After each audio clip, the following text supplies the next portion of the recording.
This seemingly dull-looking man is mustering up the courage to confess his feelings to his dream girl. However, the goddess simply smiles and politely declines his affection. In fact, they were once fellow members of the rock climbing club at university. During competitions, Anna never managed to defeat her, making him believe he was inferior in skills and unworthy of her. Determined, he resolved to diligently practice his climbing techniques, persisting with high-intensity training every day. To enhance his arm strength, he even completed 500 rotations on the horizontal bar in one go.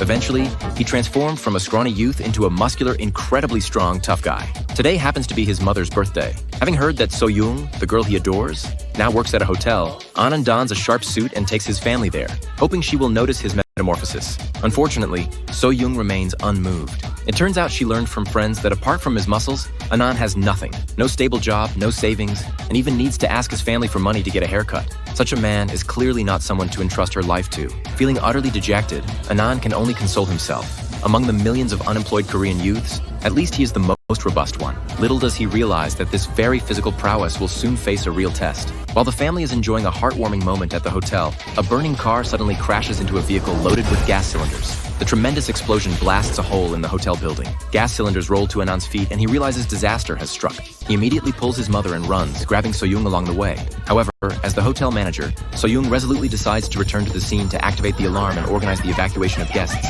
People frantically flee the building, only to discover the outside world has changed beyond recognition. A dense fog engulfs the city. Some stumble and inhale the toxic gas, falling unconscious on the spot. It turns out that half an hour earlier, a masked extremist detonated a whole truckload of highly poisonous substances in the city center. The police are helpless, leaving citizens to fend for themselves. Witnessing all this, Anand is stunned and at a loss. Left with no choice, he leads his family back inside the hotel to take shelter. He guides everyone to rush to the rooftop only to face a new crisis. The unreliable hotel manager forgot to bring the keys. Unable to open the door, they can only retreat, watching the toxic fog approach with each passing moment. Anand stands by the window in a daze until Jung calls his name several times, snapping him out of it. He grabs a trophy and smashes it against the glass, shattering the window. He tells everyone that only a helicopter can save them, and rescue efforts will prioritize higher floors. The sole way out is to climb from the window to the opposite rooftop and open the access door. However, one misstep would mean being smashed to pieces. Everyone tries to dissuade him, but the toxic fog is visibly rising. If he doesn't act now, certain death awaits. In the end, Anand decisively shoulders the rope,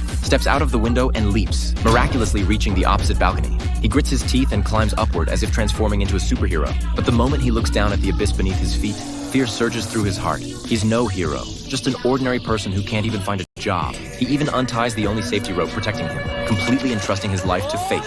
Jung shouts in panic, "Anand, are you crazy?" But he can no longer heed these words, single-mindedly climbing higher to protect those around him. This captivating work is titled Exit.